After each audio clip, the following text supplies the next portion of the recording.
Assalamualaikum.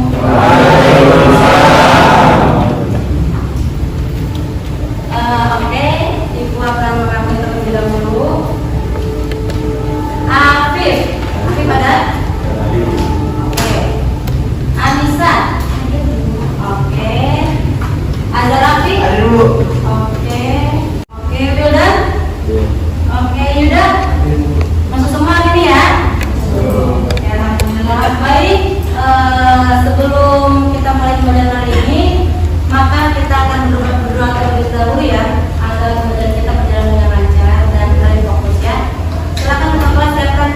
Siap. Mulai.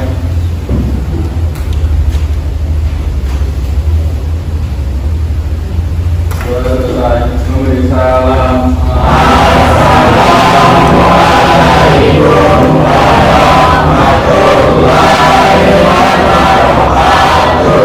Waalaikumsalam warahmatullahi wabarakatuh.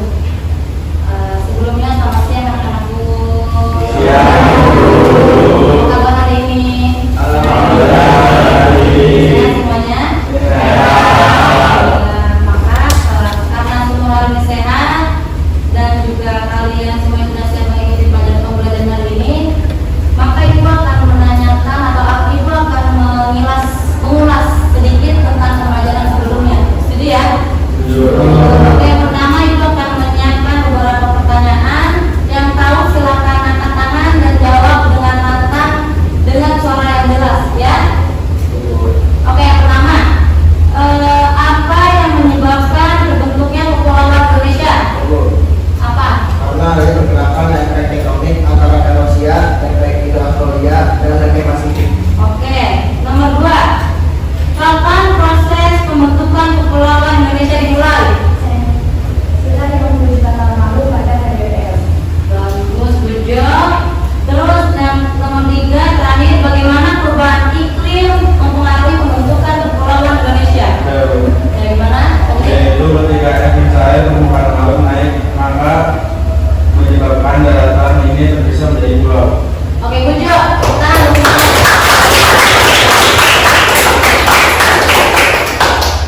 Ternyata kalian udah paham semua ya tentang materi sebelumnya, ya kan? Siap mengikuti judul baru ya berarti ya? Oke, pada kesempatan kali ini kita akan belajar tentang manusia purba di Indonesia. Kelihatan nggak berarti? Oke, manusia purba di Indonesia. Selama ini kan kalian akan mempertanyakan dari mana asal kita, ya enggak? Ya enggak? Gak mungkin kan kita tiba-tiba datang ke Indonesia kemudian dengan beragama Islam ya kalian ya? Beragama Islam dan lahir dari orang tua kalian, ya kan? Nah, pada kesempatan kali ini kita akan mengulas tentang manusia purba di Indonesia. Oke? Nih, manusia purba di Indonesia terbagi dari masa praaksara ya, yaitu masa sebelum mengenal tulisan. Masih ingat sebelumnya kita udah pernah kelas? Masih ingat kalian? Oke, Mas, Ibu nggak ada pointer jadi pakai ini aja ya. Masa praaksara nih yang pertama. Masa praaksara ini adalah masa di mana nenek moyang kita atau manusia purba itu belum mengenal tulisan. Yang artinya ketika belum mengenal tulisan maka belum ada pencatatan sejarah. Yang artinya sejarah belum dimulai. Oke, paham di sini? Paham ya. Kemudian setelah masa praaksara sini sudah selesai, dan maka mulailah terbentuknya Kepulauan Indonesia. Yang disebut dengan teori apa? Yang kencang, teori apa? Big Bang. Oke, betul. Teori Big Bang ini suatu dentuman besar yang membentuk beberapa galaksi, termasuk bumi yang pada tempat sekarang. Ya enggak? Ya kan? Nah, kemudian disinilah nanti mulai terbentuknya Indonesia.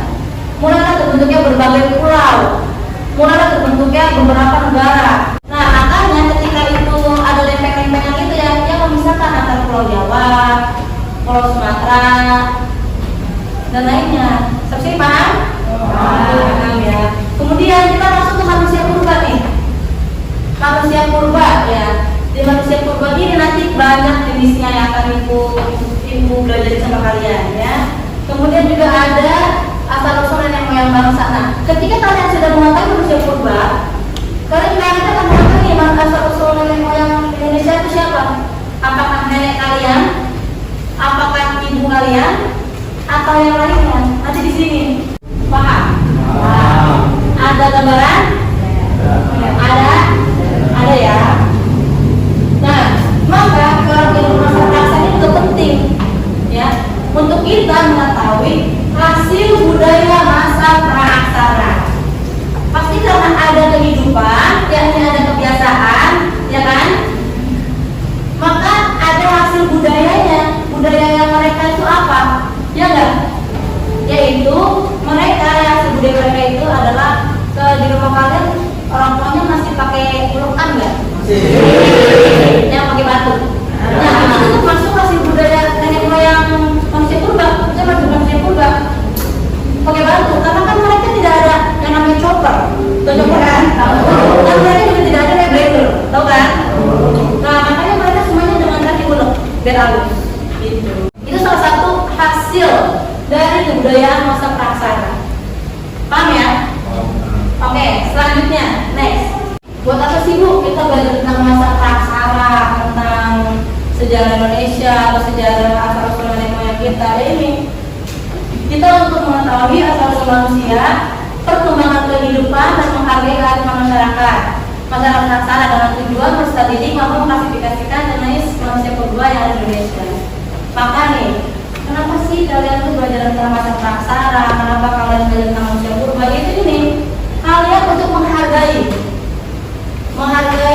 kearifan masyarakat praaksara. Yang artinya budaya merasa praaksara ini tidak boleh dihilangkan, dilestarikan. Jangan sampai ketika nanti kalian tumbuh besar dan kalian memiliki keturunan itu hilang dan kalian tidak mengetahui. Karena itu salah satu keunikan dari bangsa Indonesia. Ya, paham ya? Oke, dan juga kalian bisa mengklasifikasikan jenis-jenis manusia purba yang ada di Indonesia. Karena jenis manusia purba itu banyak, tetapi yang ditemukan itu hanya 10. Maka di sini nanti kalian akan diklasifikasikan, ya. Kalian akan bisa membedakan itu tahun mereka datang, kemudian mereka berkembang dan sebagainya. Paham? Nih, jenis-jenis manusia purba. Kelihatan nggak? Gambarnya kelihatan nggak? Kelihatan ya? Kelihatan ya? Nih, jenis manusia purba. Yang pertama ada Meganthropus. Meganthropus ini dia besar, Meganthropus besar, dan Meganthropus itu manusia. Maka pada masa Meganthropus ini manusia itu besar-besar. Kalian mungkin ya, kalau kalian hidup di masa mereka, mungkin kalian kecil. Ibu juga berkecil mungkin. Karena mereka tubuhnya besar-besar. Kalian lihat sendiri dari wajahnya nih. Hidungnya, nih, mulutnya lihat nih. Beda kan sama kita yang kecil kan? Maksud ibu, ini nih contoh kalau mereka besar-besar. Dan mereka jenisnya yang satu, yaitu Meganthropus paleojavanicus. Oke, nomor 2, Pithecanthropus. Ya, Pithecanthropus itu kera, Thropus itu manusia. Nah, dulu itu tuh ada yang sejarawan itu tuh ada yang menyebutkan bahwa katanya manusia berasal dari kera. Nah, hal tersebut mereka sebutkan karena mereka melihat ini manusia Pithecanthropus. Selanjutnya itu ada Homo atau manusia. Nah, dari Meganthropus, Pithecanthropus ini yang ketiga ini tuh yang sudah hampir sempurna pembentukannya. Gitu. Nah, di Homo ini manusia ke orang ya. Yaitu ada Homo sapiensis, Homo erectus, Homo florensis, Homo heidelbergensis, Homo sapiens, dan Homo habilis. Nah, ini di sini Meganthropus paleojavanicus yang tadi disebutin. Itu dia adalah manusia yang bertubuh besar dan terutama yang ada di Jawa. Tuh, makanya Meganthropus itu adalah manusia pertama atau manusia pertama yang ditemukan oleh para ilmuwan dan sejarawan, ya. Nih, dia itu ditemukan oleh Koenigswald tahun 1941 sang Iran. Tuh, dia ini ciri-cirinya tuh dagunya kecil, nih, dagunya kecil, mulutnya menonjol, agak menonjol gitu ya. Kemudian bagian ubun-ubunnya pendek, ubun-ubun ini kepala ya, kepala. Kemudian memiliki tonjolan di kening dan tulang pipi yang tebal. Kita menyanyikan lagu Garuda Pancasila di tangan. Oke, 1, 2, 3. Garuda Pancasila.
Bentuk kaki yang proporsional tingginya untuk berjalan. Jadi artinya tinggi kaki dan tubuh itu seimbang. Ya. Kemudian bentuk dahinya mulai dari atas, tulang maningnya menurun ke depan, bagian mulutnya ke atas, tengkorak ke bagian mulutnya atas menjorok ke depan, memiliki rahang gigi dan rahang yang kuat dan kemampuan otak yang berkembang daripada Pithecanthropus. Ada yang namanya Homo florensis, yaitu dia manusia kerdil yang ditemukan di liang gua atau gua dingin di Flores NTT. Manusia kerdil itu gimana akhirnya? Kecil. Ditemukan oleh Peter Brown bersama Mike D. Forward bersama Pusat Penelitian Geologi. Arkeologi itu apa? Ilmu alat bantu sejarah. Jangan ragu, arkeologi adalah alat bantu sejarah. Jadi dia pada tahun 2003 memiliki ukuran kecil, memiliki ukuran otak yang sangat kecil, memiliki rahang yang menonjol, memiliki dada yang sempit, tidak memiliki dagu dan tinggi di bawah 100 cm. Oke, selanjutnya ada Homo habilis. Ini terakhir ya. Yaitu dia manusia praktis dan asalnya dari Tanzania, Afrika Timur. Tuh. Yang Afrika Timur dengan ciri-ciri temukan oleh Jonathan Leakey tahun 1962 sampai 1964. Kemudian dia memiliki rahang yang besar dan rahang yang kuat, dagu menjorok ke dalam, tulang alisnya tebal, dahinya sempit. Kelihatan ya dahinya sempit. Aku akan memberi kalian ke dalam 5 kelompok. Oke, kelompok pertama ada Laila, Raka, Rifi, dan Yuda. Di mana tempatnya? Di sini, di sana, atau di mana? Silakan. Yang kedua ada Afif, Anissa, Fahim, Mira. Afif, Anissa, Fahim, Mira. Di mana? Silakan. Kelompok 3 ada Fadli, Ryan, Revalia, Safi,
ortogenesis.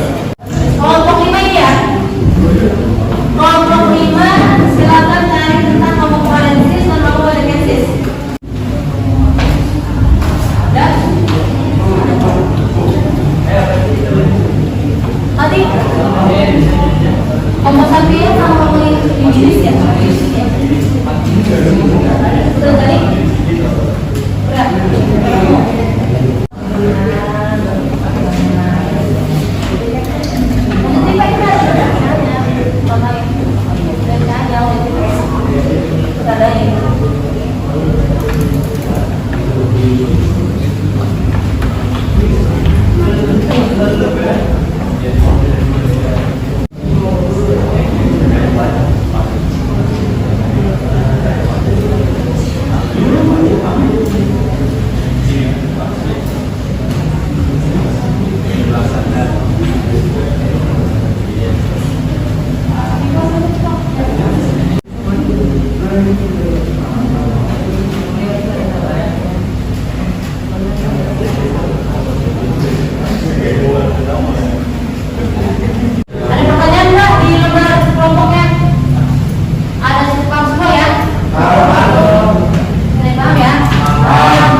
Assalamualaikum warahmatullahi wabarakatuh. Waalaikumsalam warahmatullahi wabarakatuh. Kami dari kelompok 2 ini menginformasikan berdasarkan tentang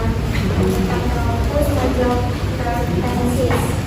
1000 sampai 900.000 tahun yang lalu di daerah Sungai Bengawan Solo pada zaman Paleolitik, ciri-ciri Pithecanthropus ditemukan oleh O'Connor, Terhan, dan von Oxford Ingado.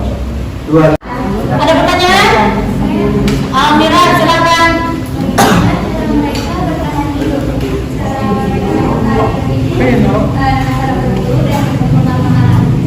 Ada pertanyaan lagi nggak ada? Oke, terima kasih. Silakan beri tepuk tangan ya. Assalamualaikum warahmatullahi wabarakatuh. Kami dari kelompok 4 akan mempresentasikan hasil kerja kelompok kami. Proses ditemukan oleh Peter Brown di tahun 2003 di Gua Flores, Nusa Tenggara Timur, Indonesia. Ciri-cirinya tinggi badan hanya sekitar 100 sampai 110 cm dan dijuluki The Hobbit. Otot kecil sekitar 380 cc. Tubuhnya primitif, tapi sudah bisa membuat alat bantu. Jalan juga sekitar 100.000 hingga 50.000 tahun yang lalu. Ada pertanyaan nggak? Apa? Ya, apa? Cara mereka cari makan gimana? Cari makan, berburu hewan, mengumpulkan tumbuhan liar, menggunakan alat batu untuk memotong dan mengolah. Sekian dari kami, kurang lebih mohon maaf.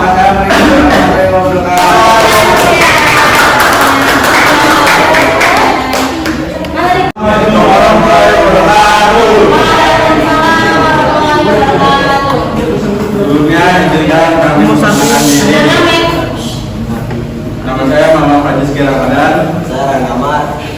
Kami berdua akan mempresentasikan tentang manusia purba yang namanya Homo sapiens. Ciri-cirinya ditemukan oleh Oppenheimer, Teilhard, Gustav Hertz, dan von Freundlich tahun 1931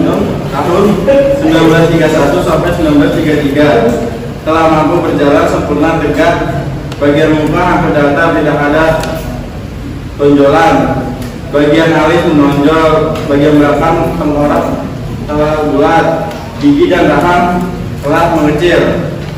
Ada pertanyaan? Ya, silakan lanjut. Mana mereka berasal? Mereka yang mana? Yang Homo sapiens berada di Solo, yang Homo erectus di Trinil, Ngawi, Sangiran, Mojokerto. Nah, silakan itu. Sekian dari kami. Wassalamualaikum warahmatullahi wabarakatuh. Sebagai perwakilan dari kelompok 1 ingin menjelaskan tentang Meganthropus javanicus dan Pithecanthropus. Ini ditemukan oleh DHR von Freundlich pada tahun 1941 di Lembar Bengawan Solo, Sangiran. Ciri fisiknya, ukuran tubuhnya besar, tulang tengkorak dahi menonjol, tulang pipi tebal, tidak memiliki dagu. Ada pertanyaan? Saya. Oke, Pangin silakan. Apa ciri-ciri Meganthropus javanicus? Ya. Ukuran tubuhnya besar, tulang tengkorak dahinya menonjol, tulang pipinya tebal, tidak memiliki dagu, rahang dan gigi yang besar dan kuat, otot tubuhnya yang kuat, terus volume sampai 900 cc, tinggi badannya 2,5 meter. Oke, terima kasih. Sekian, terima kasih. Wassalamualaikum warahmatullahi wabarakatuh. Tepuk tangannya, Pak.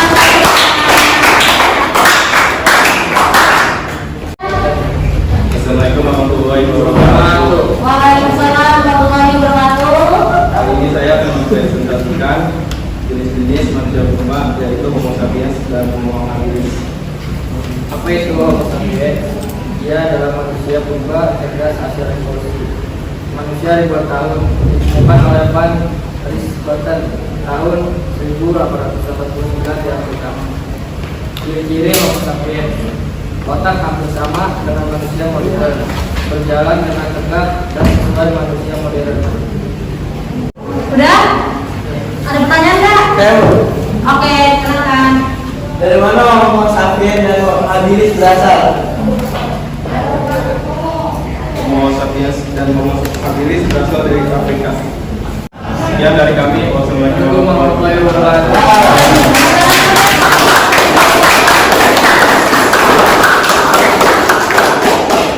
Oke, terima kasih atas presentasinya. Kalian semua good job. Untuk lebih detailnya, sekarang Ibu akan menampilkan kalian video tentang museum Trinil dan Sangiran.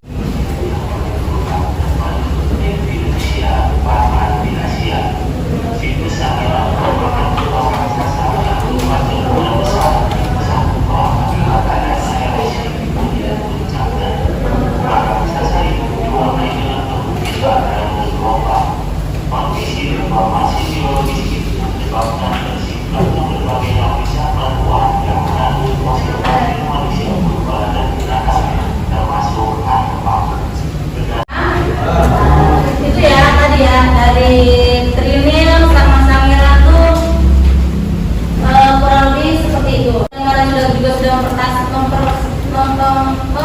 mempresentasikan kelompok kalian, hasil kerja kalian. Apakah ada pertanyaan? Ya, Bu. Apa? Ibu, bagaimana pendapat Ibu tentang bagaimana manusia purba bisa menyebar dalam wilayah Pulau Indonesia, bahkan sampai keluar wilayah Pulau Indonesia? Oke, good question ya, pertanyaan bagus ya, karena ini belum menjelaskan. Bagaimana manusia purba dapat menyebar ke Indonesia, bahkan sampai ke Pulau Indonesia, ke Pulau Indonesia. Jadi yang sudah disebutkan dari di bagian manusia purba solensis, Pithecanthropus solensis tadi, ini ditemukan Bengawan Solo. Yang bahwa manusia purba itu hidup berdasarkan alur makan mereka atau kebutuhan hidup, ya, atau kebutuhan hidup. Apa?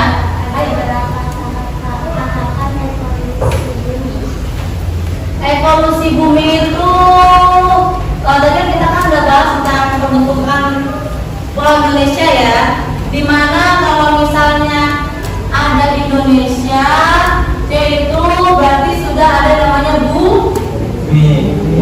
Nah, bumi ini berevolusi itu tahapannya.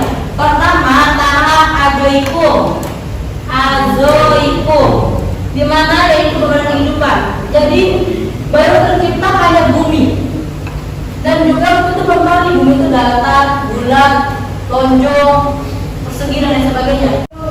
Jadi akan menanya ke kalian tentunya terkait makhluk atau terkait materi yang kita bahas tadi.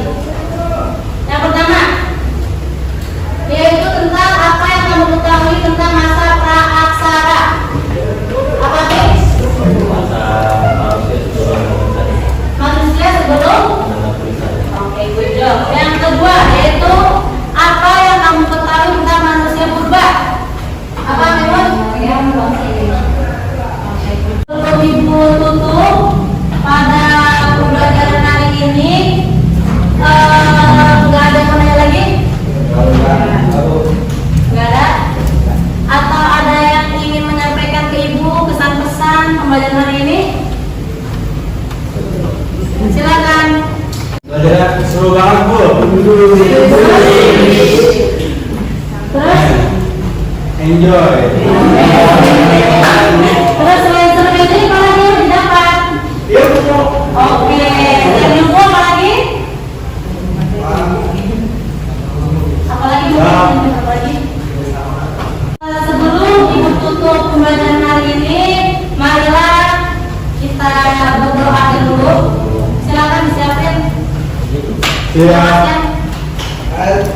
Doa dimulai.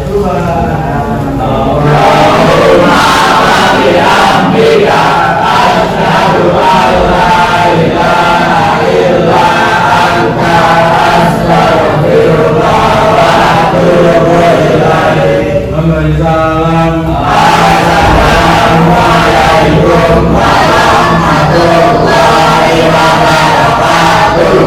Waalaikumsalam warahmatullahi wabarakatuh. Tetapi sebelum ibu tutup materi hari ini, ibu ingin memotivasi kalian dengan kalian belajar sejarah nenek moyang Indonesia.